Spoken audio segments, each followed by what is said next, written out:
what's the big off-season story for the Ravens this year? For me, I feel like it's like Super Bowl or bust. It feels like the Ravens are in the circle of trust for the regular season. Like, I feel like the talk doesn't even start for me nationally for the Ravens until the postseason rolls around, because that's when like the questions kind of arise. But what's the big story for the Ravens this offseason? I think the theme for the most part is kind of just running it back. This is a very, very similar team to what they had last year. And I remember being at the end of season press conference, and Eric DeCosta, I'm paraphrasing here, but he's saying, look, I don't really have a lot of work to do in terms of re-signing guys, because they lost Brandon Stevens, their starting corner, who really struggled last year, Patrick McCary, one of their guards. Outside of that, it was a lot of role players. So they were able to kind of just augment their roster. They did what the Ravens typically do. They're not huge active team in free agency. You brought in DeAndre Hopkins as a number 3, which in the past that would have been the entree at wide receiver for the Ravens, bringing in an old guy.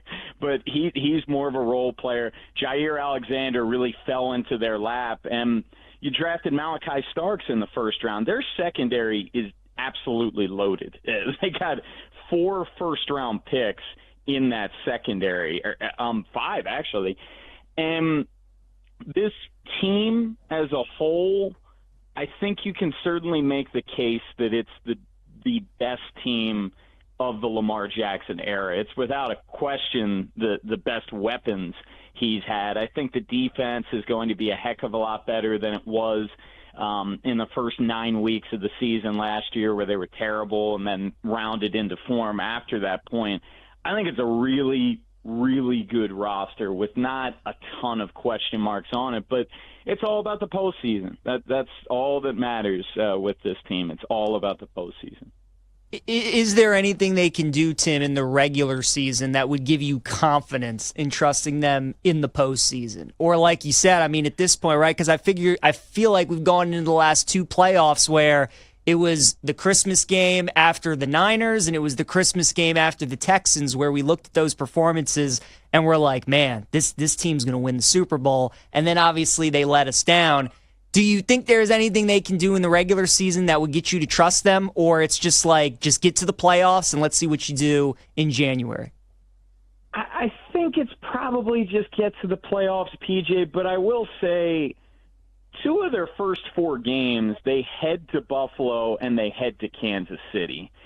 I'm not saying it's likely, but if they were to win both of those road games, obviously they're firmly in the driver's seat to get the 1 seed in the AFC. The Chiefs have been their kryptonite. Lamar Jackson's only beaten the Chiefs once. They haven't won at Arrowhead. I think that would kind of feel different, but it all resets in the playoffs, man. I mean, you can go back a couple years ago when they hosted the Chiefs in the AFC Championship, and it really felt like their year. That was a really, really good Ravens team. That Chiefs team seemed more vulnerable, and they still couldn't get it done. So really, it is only about the playoffs. But winning in Arrowhead, I think, would carry some significance for me. All right, I want to ask about Lamar Jackson and his chances to win the MVP. Because, like, I had to reread this. I had to get back on the football mindset and revisit some stats. Last year, Lamar Jackson, 41 touchdowns, 4 interceptions. Those are wild numbers for somebody who didn't win the MVP. Do you think he's going to be back in the discussion this year once again? We have about 2 minutes left. It's ridiculous he didn't win MVP. I'll just start there. But with Lamar, assuming he's healthy, he's going to be in the mix to win MVP. And he also ran for over 900 yards and 6.6 yards per carry. Lamar has weapons galore to work with. I think something that people got to bear in mind is I expect there to be some regression, natural regression for Lamar. Is he only going to throw 4 interceptions again? Is he going to throw for over 40 touchdowns? I don't know. I think the passing yards could go up. I was looking at season-long props before coming in. 3,450.5 yards passing, 775.5 yards rushing. If he stays healthy, he'll obliterate both of those numbers. I think as long as he's healthy, he's going to put up numbers, and he's going to firmly be in the mix for MVP. I definitely believe that. Yeah, those are still wild stats. Like, I'm still looking at these, and I understand MVP is more than just numbers, but like 41 touchdowns, 4 picks. Like, to contrast, Josh Allen, 28 touchdowns, 6 interceptions. But yeah, maybe we'll get a great race once again.